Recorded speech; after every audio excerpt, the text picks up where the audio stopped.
দর্শক, আমন্ত্রণ রাতের বাংলাদেশের আয়োজনের শুরুতেই জানাচ্ছি শিরোনামগুলো।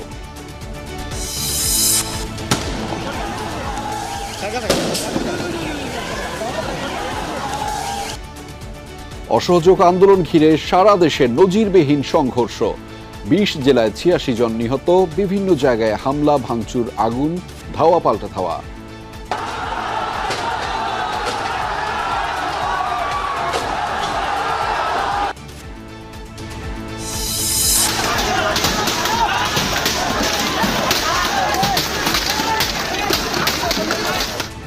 সিরাজগঞ্জে এনায়েতপুর থানায় হামলা, ১৩ পুলিশ সদস্য নিহত,